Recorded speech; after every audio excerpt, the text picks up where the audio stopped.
আমরা যারা চিন্তা করি বাচ্চাদের একটু যদি কম ওষুধ খাওয়ানো যেত, তাদের ক্ষেত্রে হয়তো আজকের এই ভিডিওটা একটু উপকারে আসতে পারে। আমি ব্যক্তিগতভাবে উপকার পেয়েছি, তাই ভাবলাম আপনাদের সাথে শেয়ার করি। বাচ্চাদের ঠান্ডা কাশি লেগেই থাকে, বিশেষ করে আবহাওয়া চেঞ্জ হলে। তবে সব বাচ্চা সমান না, এক একজনের ইমিউনিটি সিস্টেম এক এক রকম। আমার বাচ্চার ক্ষেত্রে যে জিনিসটা হয়, ওর আবহাওয়া পরিবর্তন হলেই একটু ঠান্ডা লাগে।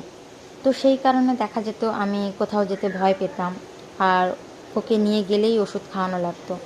আমাকে অনেক আগেই বাসার লোকজন বলেছিল অল্প স্বল্প ঠান্ডা লাগলে যেন তুলসী পাতার রস মধু দিয়ে খাওয়াই, কিন্তু আমি কেন জানি শুনিনি। হঠাৎই একদিন আমি তাদের কথা শুনে ট্রাই করি, আর সত্যিই সেটা কাজে দেয়। আমার মেয়ের বয়স 2 বছর, প্রায় 6-7 মাস হচ্ছে।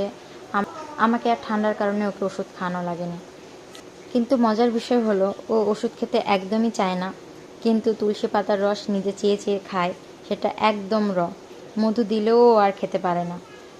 আর সত্যি বলতে আমি অনেক সময় ভাবি কেন আগে থেকে ওকে খাওয়াইনি, তবে হয়তো ওষুধ একটু কম খাওয়ানো লাগতো। আগেই বলেছি, এক এক বাচ্চার ইমিউনিটি সিস্টেম এক এক রকম, সব বাচ্চাদের ক্ষেত্রে তা সমান কাজে লাগবে না। আমি মূলত যখনই বুঝতে পারি ওর ঠান্ডা ঠান্ডা ভাব, তখনই তুলসী পাতার রস করে খাওয়াই। আর বেশি ঠান্ডা লাগলে অবশ্যই শুধু রসের উপর নির্ভর করে থাকি না, সাথে সাথেই ডাক্তার দেখাই। আপনারা যদি ভাবেন বাচ্চাদের খাওয়াবেন, তো 2টা বিষয় খেয়াল রাখবেন। প্রথম বিষয়টা হলো, বাচ্চারা কখনই একবারে এটা খাবে না, ধীরে ধীরে অভ্যাস করাতে হবে। আমার প্রায় 1 মাস লেগেছিল অভ্যস্ততা করতে। আর দ্বিতীয় বিষয়টা হলো, আপনাকেই বুঝতে হবে কতক্ষণ পর্যন্ত আপনি তুলসী পাতার উপর নির্ভরশীল হয়ে থাকবেন আর কখন ডাক্তার দেখাবেন। ধন্যবাদ সবাইকে।